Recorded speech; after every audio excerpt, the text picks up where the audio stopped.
Section 3. First, you have some time to look at questions 21 to 25.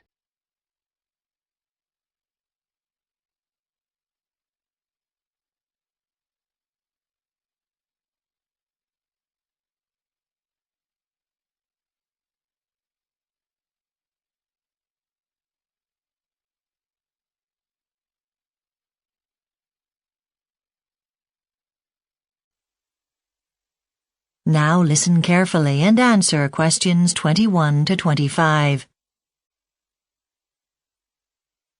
Hi, Francis. Sam. So, how did you go with applying the different theoretical business tools for the report I asked you to write? It was interesting and made us really focus on which tool was best to use when analysing a business. Good. So, tell me what you found out. We liked the theory behind pest analysis. That's political, economic, social and technological, although we're not sure if it was very applicable to our case.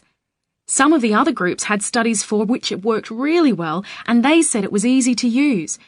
But I felt it focused too much on the big picture and was unsuitable for our company. I agree. On the other hand, I enjoyed using the drill-down method. It was painstaking to do and we seemed to be working on it for ages. But the results were worth waiting for.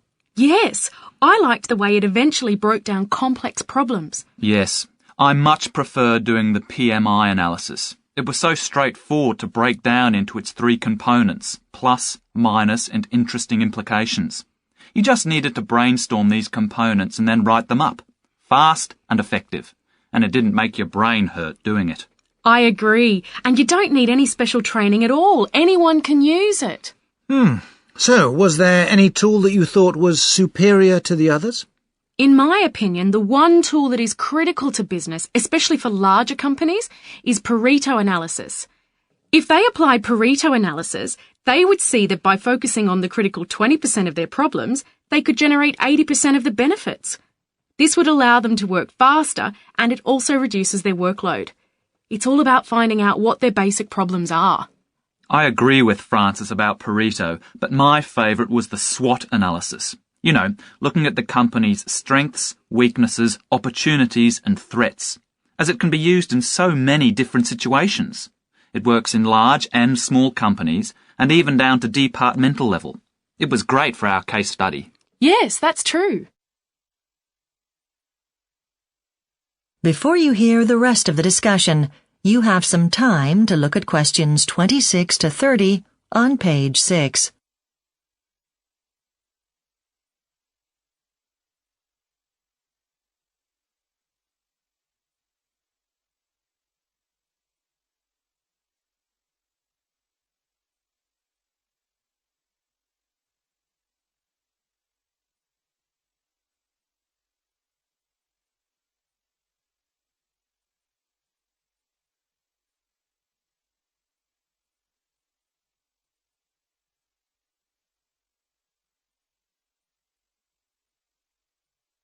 Now listen and answer questions 26 to 30. OK, I've read your draft report, but can you tell me a bit more about that company you focused on? Well, the company we used in our study was a manufacturing company who have relied on distributors to take their product to the end user. We did some analysis examining the possibility of them distributing their own products. We initially looked at their strengths. The company, although it is small, is well known and has a very good reputation. The management are very committed to increasing the company profits, and they are confident this move would be successful. Right. And the company has quite a lot of staff who have previously worked for distribution companies, so the knowledge is already there. That was something we didn't expect to find and is probably going to help them the most to achieve their goals. I was quite impressed by some of the opportunities you detailed.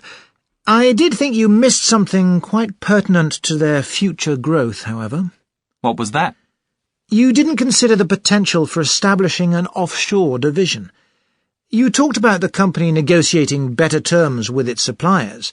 Most of these are based abroad, and so if the company had a way of actually distributing the product there, this could be a tremendous opportunity and give them an edge over their competitors. That's a good point. So, what did you think about the threats we identified? I thought you did a good job. I was really pleased to see that you considered how the government's planned environmental policy could really affect the viability of this venture. With this law being introduced next year, they might need to find new ways of using their existing technology. It's easy to identify what your competitors are doing, but it's the bigger picture that often gets ignored. So, Sam, what did you learn from this assignment? Heaps. I guess I hadn't realised how much time it takes to ensure your company survives and profits.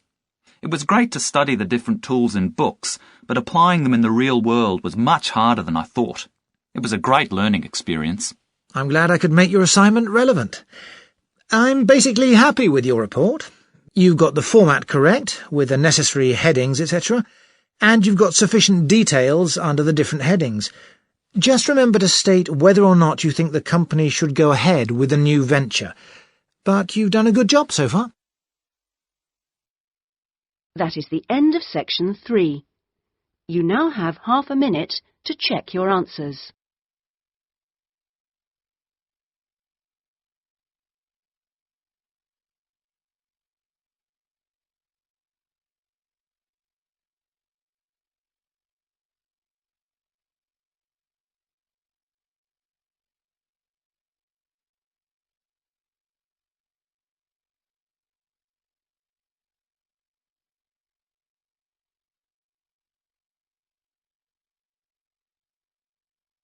Now turn to section 4.